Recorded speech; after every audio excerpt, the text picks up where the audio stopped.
All right. Hello, everyone. I am joined by Dr. Greg Beroza, Dr. B, or HorseDoc, as he wants to be known. Listen, we had a wild and crazy weekend at Churchill Downs last weekend, and it was definitely tainted by the horse deaths on the track. And I, for one, Dr. Beroza, Dr. B, what do you want me to call you first off? Just Yeah, Greg? just call me Doc. I mean, Just call you it's Doc. All right, yeah. I can do that. I, for one, Doc, think that sometimes horse racing shies away from these things that are an unfortunate part of the sport. I think we all would love to get to a point where we have zero horse fatalities, but we also understand that that's a goal that is not attainable. And then when we have all these horse fatalities, I think it's our job to educate. So we brought on what I think is the expert. Dr. Beroza has worked on countless big horses, charismatic, swale. Even before he was a vet, he was there working on Secretariat. So I'm very excited to have Doc on with us today, and hopefully we'll all learn something. So you Well, weren't at Churchill Downs. no, I wasn't, but I was glued to my TV, and I was also at Gulfstream this year, where I saw the Florida Derby, Pegasus Stakes, a lot of the races leading up to it, with all the big horses and the big trainers, all trying to figure out if they had enough points. I was very fortunate because I got an interview with the trainers from Mage, the Delgados, and very wonderful people, and I was very happy to see they won. But you're right. I've been at the track since 1971, walking hots for Johnny Campo Sr. and worked my way up through the rungs of veterinary school and got to a much higher level than my high school advisor ever thought I'd get. But it was an unusual year. It was since we're in the industry, we know these things happen quite a bit. But on Derby Day, to announce to the world that these kind of problems exist is embarrassing. All right, well, let's start with the scratch of Forte first off the bat before we get to the deaths. So we're gonna focus on those two things just because they are veterinarian things. The vet we had video on Thursday, I think, of Forte taking a little bit of a stumble in his morning workout. Um, then the rumors started flying, as you can imagine. The rumors started flying of what was going to happen. We first learned about it maybe Thursday afternoon. Started hearing that there were some rumblings, and then it looked like from the workout Friday that the horse was good to go. Rapoli came out and said he's going to run him. And then the vet came and watched the horse workout on Saturday morning. And then the vet for the horse racing commission decided to make the scratch. I want to make sure we're very clear. The Kentucky Horse Racing Commission and Churchill Downs are not one and the same. They're two different entities. The vet made the decision to scratch the horse. Um, one of the things I want to ask you, when they're going through that process, I noticed that they were really judging more of how he worked out on the pavement versus how he walked up and down the pavement versus how he walked on the track or how he looked on the track. Is that common practice? Well, we try and look at them at every angle. I mean, some uh, lamenesses or infirmities or problems occur more on a hard surface. Others occur more on a soft surface. So more of your tendon injuries, suspensory injuries, things like that will show up a little bit more on a soft surface, such as the track. And some of the ones that are more orthopedic, like a fracture or a deep bruise, will show up more on a hard surface. So a complete exam, which I'm glad was done, you have to examine the horse in many elements, because what you see on the track sometimes is different than what you might see jogging him up and down the pavement. And what kind of leads into the decision for a vet to scratch a horse? It looked like they took Todd Pletcher's and Rapoli's. At least they were willing to talk to them about it. I think that speaks volumes for those guys as who they are as horsemen personally. But what kind of goes into that decision? Well, decision by who? By the vets, by Pletcher, by Rapoli. It's one huge bag. Just for the public's sake, horse racing is a very difficult sport, but it's no more difficult than human sport too, where every athlete comes out. I mean, we looked at Mahone play this year, and we know he had infirmities. We've seen Brady play with infirmities. So the question is it something they can handle it out on the field, especially for a Super Bowl? You don't want to sideline them. They have no more time to wait, to rest, to do all that stuff. So the question is, how do you get them back? And you get them back maybe by putting their arm, their leg, or their foot in a bucket of ice for a while, or sometimes you resort to other modalities. The question is it fair and equitable in racing? Is it legal? I can tell you this from 45 years on the track, that everyone is concerned about the horse staying sound. So they're all playing whatever advantage they can play. I mean, think about it, even the weight of jockeys is an advantage or disadvantage just in racing in general. But they're all play every advantage they can. They want to win that race, and sometimes it comes down to fractions of seconds. So I can only tell you from my experience, Rapoli and Pletcher are very above board people. They want to do what's right for the industry. Can you imagine the pressure on them, though? That Forte was the Eclipse Award winner from the previous year. He was Horse of the Year for that. He won the 2-year-old, not Horse of Eclipse Award, but won 2-year-old Breeders' Cup Championship for that. Yep. Potentially, what I saw coming into that race, if he held up in the Derby like he did in every other race, and he won, and that's an if, he could be in line to be the next Triple Crown winner, which he'd be going down in the annals of sports, not only for the prestige, but for the breeding value down the line. So it's hard for any of us to imagine the millions of dollars of pressure on someone's head to say, no, we have a problem here, let's address it. I give credit to Doug O'Neill, who voluntarily scratched his horse. I'll have another. I was there for that too. And, he believed the horse was a little bit sore, and Doug had come under scrutiny, and the media is continuing under scrutiny. And I think more and more of the real horsemen, and I mean, I'd consider Pletcher, O'Neill, people like that are horsemen. They're in the game and they dedicate for their whole life because they love the horses. I do too. That's why I ended up in this crazy business. But having said that, that typical flinch test where you saw the veterinarian squeeze on the bulbs of the heels of Forte, I could get that on almost or nearly any animal. But I can't judge, just like you can't judge, how much pressure he actually put there. Was it with just a light touch or was it with a heavy touch? And the media is under tremendous scrutiny too. You've got NBC sports coverage. The whole world is watching this most important race with the biggest horse. The last thing they need is an accident or breakdown. Now, you also have to put in perspective that whole week they'd had breakdown after breakdown. They'd had problem after problem. All they needed was one more of these with the next potential secretariat. So they're all on edge. And there's now a third element in racing. We now have the HISA board. We have the Horse Racing Integrity Safety Authority. And those people are looking down. They come into full focus, I believe, in July. But there's a host of rules that go with it. And all the tracks that have joined to be part of that network to give some common ruling to all the sports activities in racing and all the medication issues and soundness issues, each of those tracks cooperate. So from my understanding, and I don't know that Pletcher and Rapoli knew this at the time. I'd have to think Todd's really sharp. He knew that. But I also do a lot of standard bred work. And what happens is when you scratch a horse, when the vet scratches a horse in that arena, the owner has to come back and qualify with the horse again. In the thoroughbred world, it's different. They decided that 15 days the horse couldn't run, which meant an automatic scratch from the Derby would be an automatic scratch from the Preakness. I didn't know that until I read the details of the HISA rules. So there's no way Todd, in theory, could race unless there's extenuating circumstances. So what, are they going to make an extenuating just for Todd Pletcher? He's probably the best trainer out there today. Or how they're going to act. And then you were the one that alerted me that now they've drawn blood and done medication, and we'll see where all that pans out, whether there'll be another issue or not another issue. I'm not forecasting there is. I'm not forecasting there isn't. I don't like anyone being judged without having all the facts. Right. Speaking of judging with all the facts and the horse fatalities, let's go on to we had seven horse deaths that week at Churchill Downs. And if we even want to go back and include the horse that was on the Derby trail that had to be broke down after training, was it fire? How am I? There was an eighth horse that was taken off the track, but the winner of the Sunland Derby, Grafton. Okay, so you're right. There was 7 out of 8 horses that were involved in soundness issues that were affected that weekend. So going back to that, just that whole week, which is, I've been on Churchill Downs backside a whole lot. It was a very unusual thing for us to experience at Churchill Downs. We had 2 of those deaths, though, that happened not because of racing injuries. They had happened more, I don't know.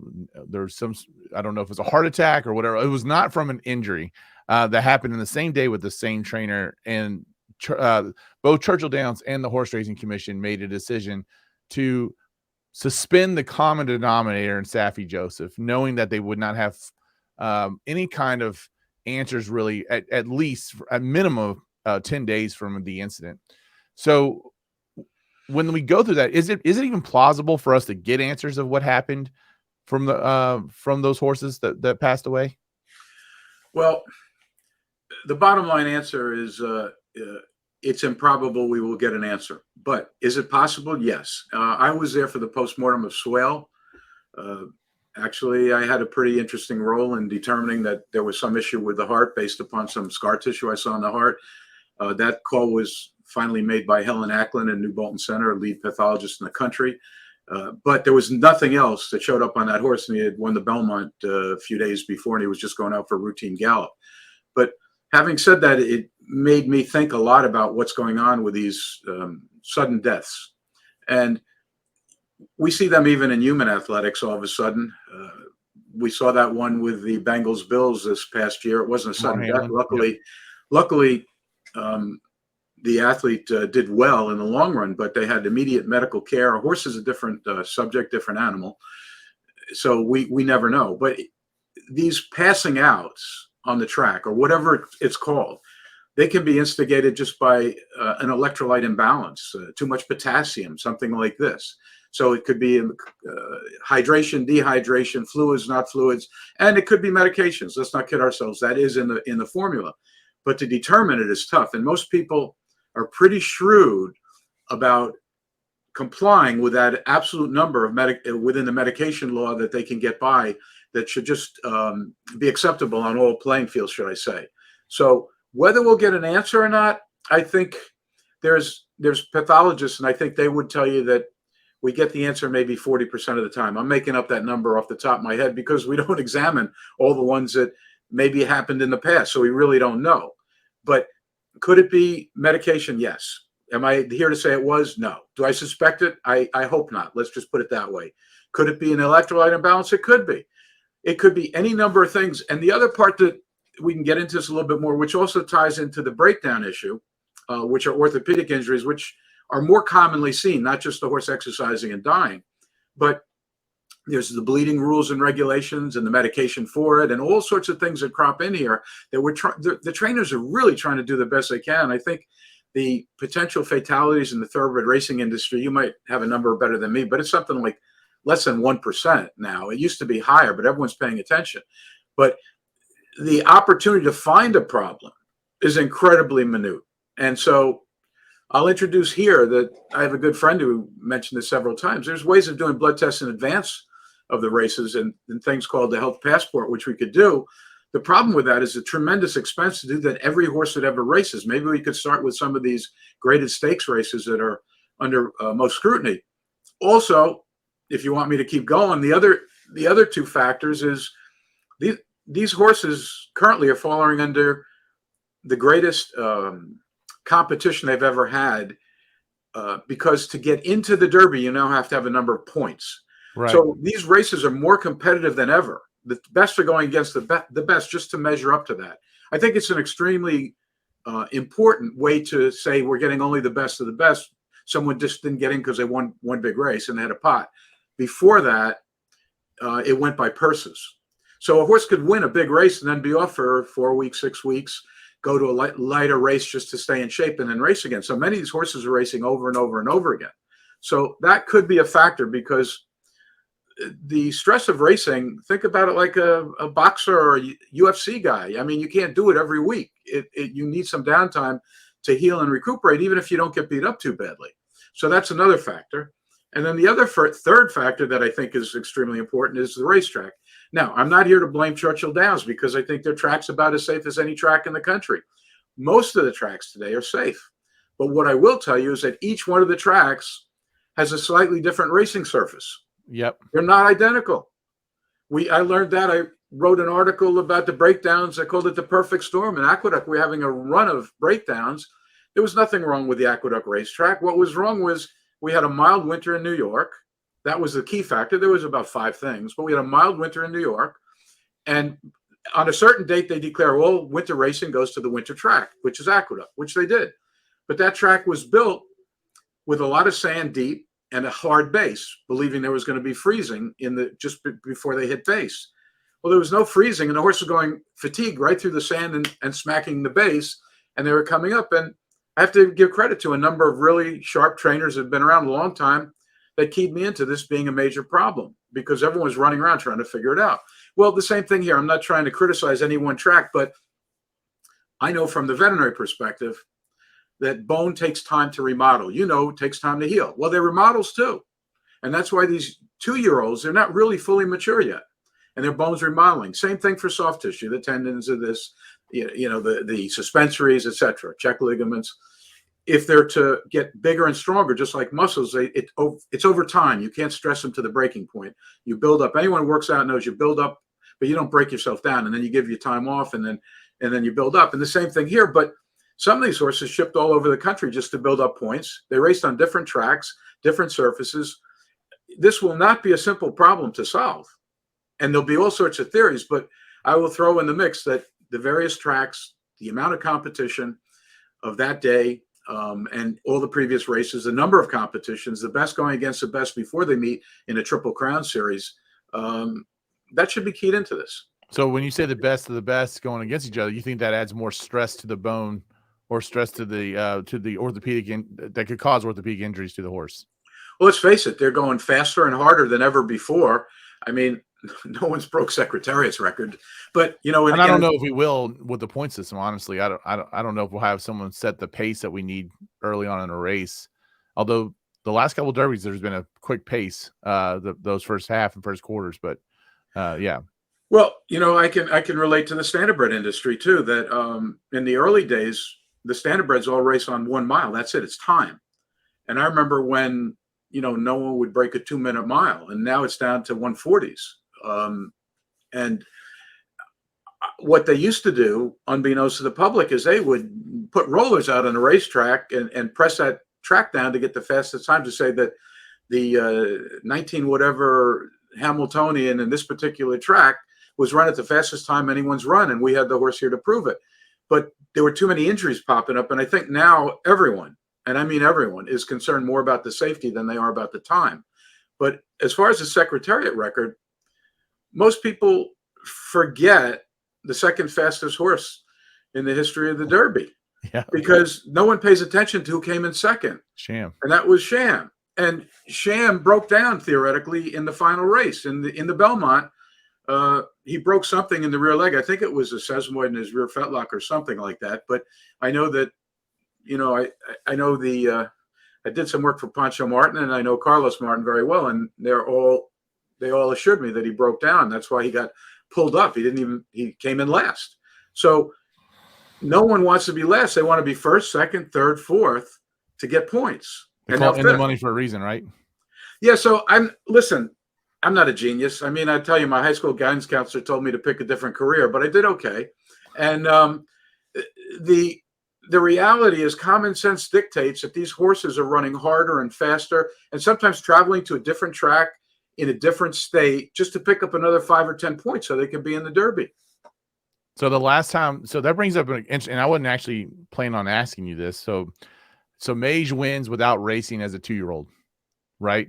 The last time we saw that was Justify. Justify got through the 3 Triple Crown races, won all 3, but then that was it. I mean, suffered his injury. Still with us. The horsemen did what they got to do to keep him around. They retired him. Does that make it almost like, if you're Mage and you run in all 3 of these Triple Crown races, if you win the Preakness, I mean, what's the likelihood we even see that horse get to the Travers or to the Breeders' Cup? I mean, it's a lot, right? It certainly is. I was fortunate. I interviewed the Delgados, and wonderful people, and I was so happy for them and congratulated them, and I'm happy to see they're entering the Preakness. But if you notice, the same thing's happening to them that happened to Forte. They were a little nervous. They didn't want to race in the Florida Derby at the time I interviewed them. They weren't sure. Some of the people said, well, should we, shouldn't we, etc. Everyone didn't want to go against the giant killer there. Alan Jerkins, those days, if he felt the horse was a little bit vulnerable and he had a good horse, he raced a horse back. People forget Onion. He was only, I think it was Onion or it was Prove Out. One of those two. I think it was Prove Out maybe. He raced a horse back only after 6 days running. He just said, I got this young horse in the barn that He came back, he eats up, he looks great. Let's get him back out there, and he beat Secretariat. But I'm glad that the Delgados raced Mage in the Derby. They were considering shipping cross country. Might have been a different Derby this year if they had done that. Things happen when you ship. Yep. And also things happen tying that into some people, and I was one of them, used to believe you go to the track early for a few weeks and you train your horse on that track to get used to the track. But maybe if it's a different track conditions, maybe you're slowly creating some damage there, thinking the horse got familiar with the track, but he's doing new things to remodel his bone. Years ago, I remember representing a relative. I had a horse training at the Moran place in Pennsylvania on 5-bar, and I brought a trainer out with me, Rich Naminsky, looked at the horse, and I said, "What do you think?" He said, "Doc, if we had the horse in this afternoon at Belmont, it would have won just about any race." He said, "Get me the horse to the track." And it took 2 weeks for the horse qualified to get on the track. And within those 2 weeks, he bucked his shins. Bone remodeling. Yeah. Interesting. What about the breeding? Do you feel that has led anything to brittle bones as the breeding industry with the horses at all? The incestual side of it, I guess. Honestly, I don't know. If I knew, I would tell you. My instinct that it might have something to do with it. There's a lot of people that blame all sorts of things on the breeding. It may be. The only thing I can tell you, which to some degree is sort of a problem in thoroughbred. Again, it's been a problem in standardbred. They're trying to outbreed now to Europe and bring in other bloodlines. We're down to the horses that bring the most dollars at a sale are all the Tappets and all the other horses that have. I remember when Northern Dancer, it goes back many years. I remember Northern Dancer in his later years, he couldn't breed too well. He only bred a few mares, and they may not take or they may take. And there was people that were paying $1.5 million for breeding with no security, meaning if they don't take, they don't take. But we'll give it a good breeding. And we don't see that today. But your question is a good question.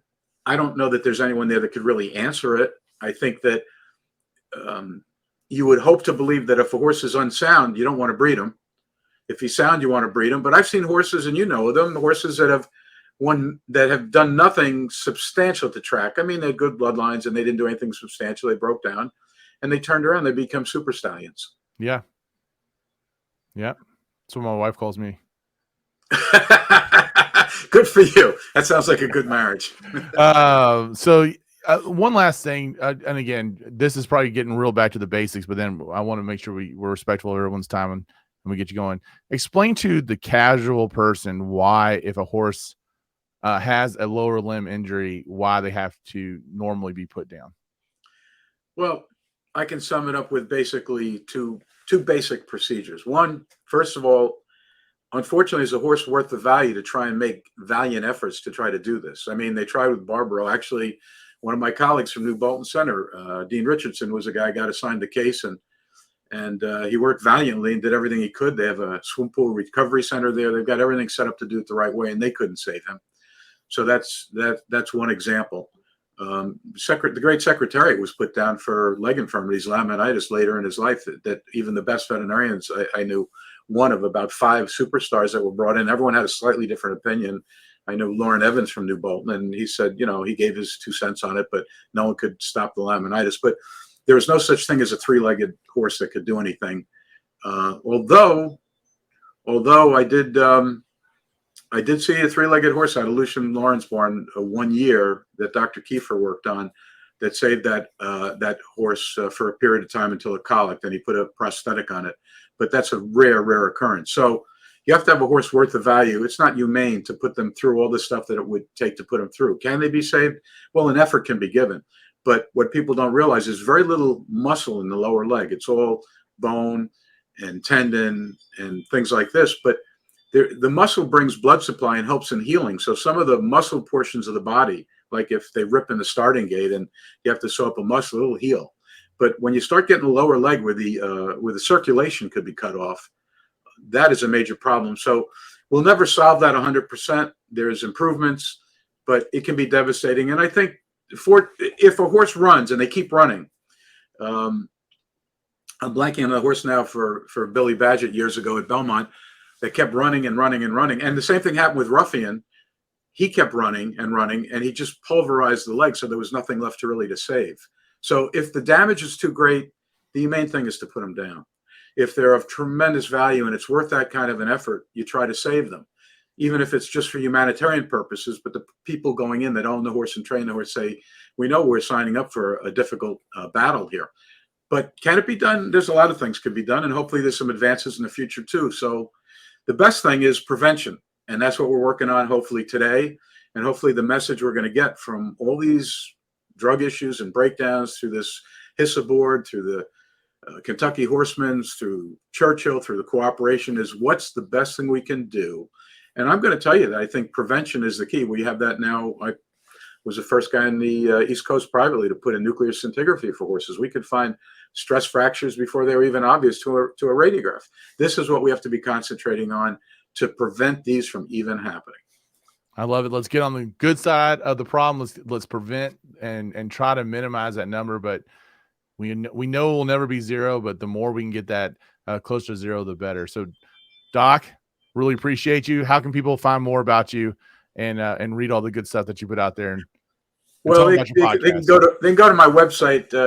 It's not. You have it HorseDoc.com. It's wasupdoc.com. That's the website. I'm sorry. No, it's okay. It's www.wasupdoc.com. I thought I saw that earlier in there. You might have changed it or something. No, that's all right. Yeah. But anyway, that's the website, and you'll see that I have a bunch of YouTubes there under Talking Horses.